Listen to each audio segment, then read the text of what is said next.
나의 능력이 되길 원하고 바라고 기도합니다. 하나님의 꿈이 나의 비전이 되고 예수님의 성품이 나의 인격이 되고 성령님의 권능이 나의 능력이 되길 원하고 바라고 기도합니다. 원하고 바라고 기도합니다.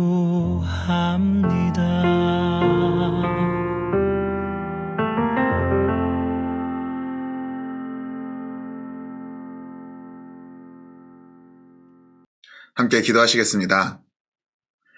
살아계신 하나님 아버지, 감사드립니다. 새로운 날을 허락하여 주시고 이 첫 시간을 주님께 나가 또 주님과 교제하며 주님의 말씀을 듣고 또 주님께 기도할 수 있는 이 시간을 허락하여 주심에 감사드립니다.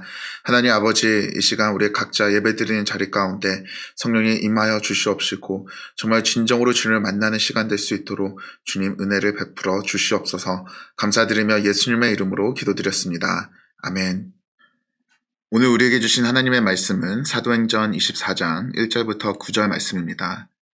닷새 후에 대제사장 아나니아가 어떤 장로들과 한 변호사 더둘러와 함께 내려와서 총독 앞에서 바울을 고발하니라. 바울을 부르매 더둘러가 고발하여 이르되 빌릭스 각하여 우리가 당신을 힘입어 태평을 누리고 또 이 민족이 당신의 선견으로 말미암아 여러 가지로 개선된 것을 우리가 어느 모양이로나 어느 곳에서나 크게 감사하나이다. 당신을 더 괴롭게 아니하려고 하여 우리가 대강 여짜옵나니 관용하여 들으시기를 원하나이다. 우리가 보니 이 사람은 전염병 같은 자라 천하에 흩어진 유대인들을 다 소유하게 하는 자요 나사렛 이단의 우두머리라.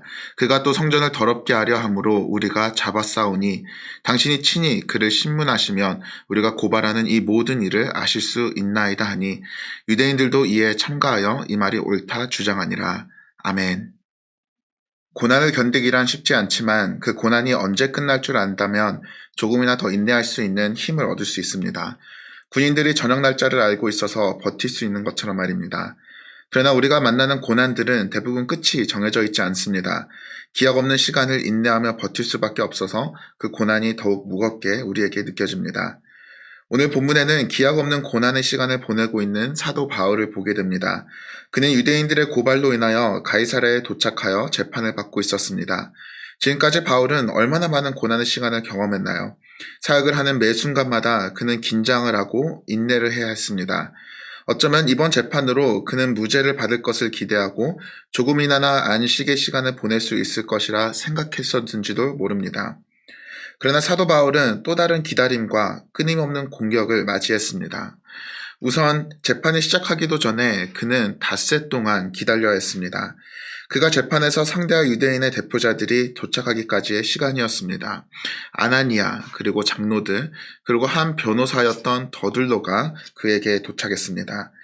이들이 가지고 있었던 대표성, 그리고 권위, 그리고 그들이 가지고 있었던 힘은 무시할 수 없었습니다. 로마의 총독이었던 빌렉스 앞에서 그들은 바울을 향한 공격을 시작합니다. 그들이 사용했던 수법은 거짓과 아부와 비겁함이었습니다. 우선 빌렉스 총독을 향해서 말합니다. 빌렉스 각하여 우리가 당신을 힘입어 태평을 누리고 또 이 민족이 당신의 선견으로 말미암아 여러 가지로 개선된 것을 우리가 어느 모양이로나 어느 곳에서나 크게 감사하나이다. 이들은 벨릭스를 높이 칭송합니다. 그러나 이것은 전부 거짓말이었고 아부일 뿐이었습니다. 빌릭스가 총독의 자리에 있을 때 로마는 많은 혼란을 겪었습니다. 그의 통치 아래서 사회는 평안하지 못했습니다. 자비롭기보다도 그는 뇌물을 받기도 알려진 유명한 지도자였습니다. 그리고 유대인들의 미움을 받았던 인물이었습니다. 그런데도 유대인의 대표인 더둘로는 그를 칭송합니다. 거짓과 아부를 통해 그의 마음을 잡고자 했습니다. 아주 비겁한 방법을 사용했습니다. 그리고 사도 바울을 고발하는데 계속해서 거짓말을 합니다. 5절 말씀을 보면 우리가 보니 이 사람은 전염병 같은 자라 라고 고발합니다. 그러나 이 말은 언제까지나 그들의 평가였습니다. 천하에 흩어진 유대인을 다 소유하게 하는 자요 라고 이어서 말합니다. 바울이 소동을 일으키고 사회적 혼란을 가져왔다고 이들은 주장합니다. 이 죄는 로마 제국이 매우 심각하게 다루었던 죄였습니다. 그러나 바울은 사회적인 혼란을 일으킨 적이 한 번도 없었습니다. 그리고 이어서 그는 성전을 더럽게 했다라고 고발을 하죠. 이 주장 또한 거짓말이었습니다. 우리가 이 세상에서 겪고되는 이 고난과 공격도 이와 동일하지 않습니까? 진리와 거리가 먼 거짓된 내용들로 공격받을 때가 있습니다. 비겁한 방법을 사용하여 힘 있는 자들을 자신의 편으로 삼아 우리를 조여오기도 합니다. 구절 말씀을 보면 유대인들도 이에 참가하여 이 말이 옳다고 주장했다라고 기록되어 있는데요. 이 공격이 한 방향에서만 오지 않고 다양한 방향에서 다양한 사람들로 받았다는 것을 보여주고 있습니다. 그리고 바울은 이러한 고난의 시간을 기약 없이 계속해서 견뎌야 했습니다. 27절 말씀을 보면 그는 재판 이후에 2년 동안 감금을 당하면서 기다림의 영성을 보내야 했다고 기록되고 있습니다. 오늘 본문은 사도 바울이 이런 기간을 어떻게 견딜 수 있었는지 잘 보여주지는 않지만 총독 앞에서 그가 한 말을 통해서 작은 단서를 우리는 찾을 수가 있습니다. 사도행전 24장 14절 말씀인데요. 그러나 이것을 장신께 고백하리이다. 나는 그들이 이단이라 하는 이 도를 따라 조상의 하나님을 섬기고 율법과 선지자들의 글에 기록된 것을 다 믿는다. 사도 바울은 그리스도를 따르며 인내하는 그 삶을 도라고 표현하고 있습니다. 이 단어는 행동을 의미하기도 하지만 도로 또는 다니는 길을 의미하기도 합니다. 바울은 그리스도 안에서 믿음으로 사는 그 삶이 틀리지 않고 올바른 길임을 확신하고 있습니다. 이 길은 어디로 가는 길일까요? 하나님께로 가는 길, 생명의 길, 바로 영생을 향한 길입니다. 즉 바울은 지속되는 공격과 압박 속에서 인내하고 기다릴 수 있었던 이유는 그리스도를 따르는 그 길이 절대 실패하지 않음을 확신했기 때문입니다. 하나님께서 생명을 보장해 주시는 길이며 영원한 안식이 주어지는 길임을 사도 바울은 잘 알고 있었습니다. 이러한 마음이 잘 표현되고 있는 구약의 말씀이 있습니다. 시편 73편 말씀인데요. 시편 기자는 이해할 수 없는 한 가지 질문을 가지고 하나님께 나아갑니다. 왜 의인들은 고난을 받고 왜 악인들은 번성하는가에 대한 질문이었습니다. 앞뒤가 맞지 않은 이 상황을 가지고 하나님께 그의 답답한 심정을 털어놓습니다. 그런데 시편 73편 중간에 그에게 갑작스러운 심정의 변화가 찾아옵니다. 이 풀 수 없는 딜레마를 한순간에 그는 이해를 하게 됩니다. 그 변화가 16절과 17절 사이에 벌어집니다. 내가 어쩌면 이를 알까 하여 생각한즉 그것이 내게 심한 고통이 되었더니 하나님의 성소에 들어갈 때야 그의 종말을 내가 깨닫나이다. 16절까지만 해도 그의 답답한 마음을 풀지 못해서 그는 심한 고통을 호소하고 있습니다. 그런데 17절 말씀에 그것이 단 한 번에 해결됩니다. 어떻게 해결되었을까요? 하나님의 성소에 들어갈 때야 그들의 종말을 내가 깨달았나이다. 그 전에는 이 시편 기자의 시야가 이 세상의 상황과 현실에만 제한되어 있었습니다. 그 이상을 보지 못했습니다. 그런데 하나님께 나아가 하나님이 가지고 있는 영원한 관점으로 바라보니 답이 보였던 겁니다. 놀라운 일이 벌어집니다.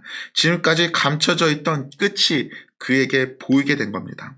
그때 그들의 종말을 내가 깨달았나이다.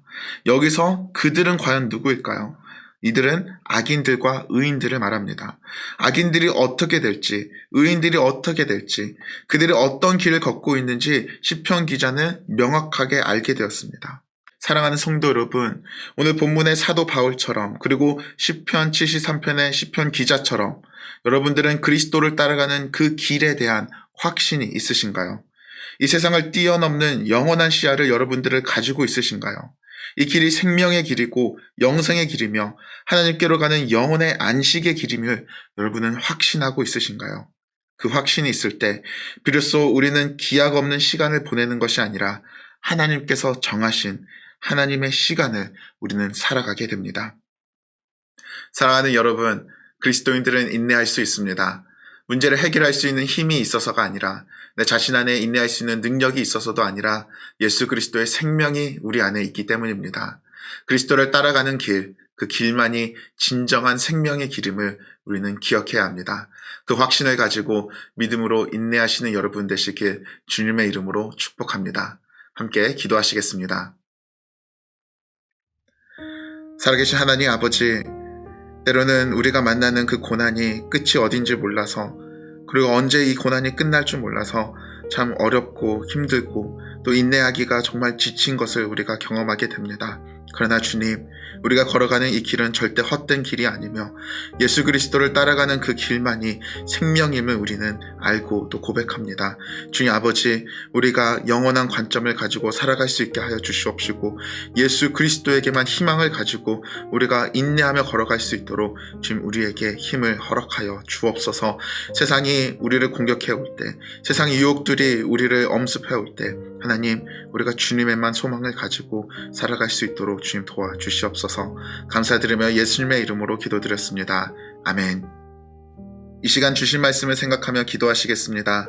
영적인 시야를 넓혀주셔서 영원한 관점을 가지고 살아가게 하시고 그리스도를 따라가는 이 길에 대한 확신을 가질 수 있도록 도와주시옵소서. 주님을 만나는 그날까지 흔들리지 않고 인내할 수 있게 하여 주옵소서.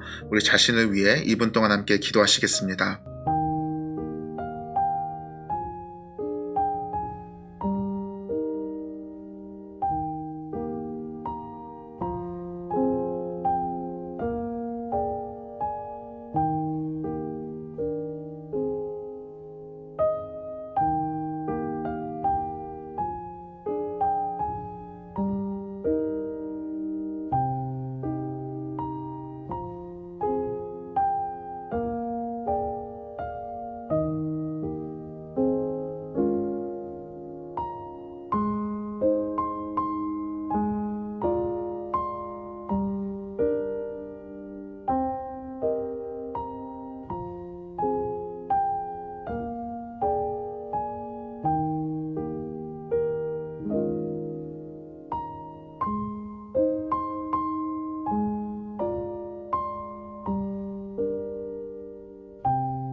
또한 교회를 위해 함께 기도하시겠습니다.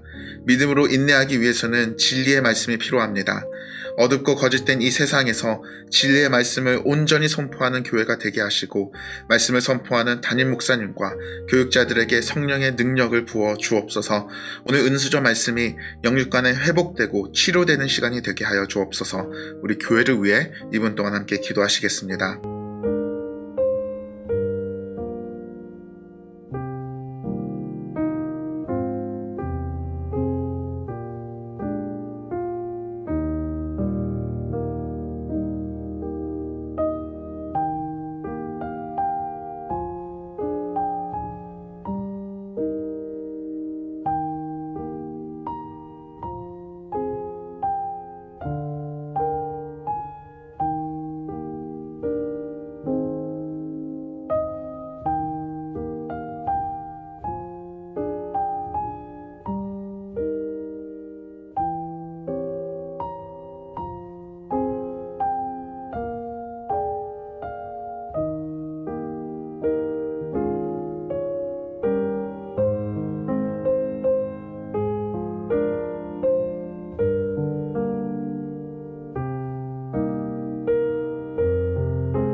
우리 나라를 위해 기도하시겠습니다. 장기간으로 지속되는 코로나 사태로 인하여 지쳐가는 의료진과 봉사자들을 위로하여 주시고 맡은 책임을 넉넉하게 감당할 수 있도록 힘을 허락하여 주옵소서. 속히 이 고난이 지나가도록 치료의 은혜를 이 땅 가운데 부어 주옵소서. 우리 나라를 위해 이분 동안 함께 기도하시겠습니다.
마지막으로 10분 동안 개인 기도 제목을 위해 자유롭게 기도하시고 마무리하시길 바랍니다.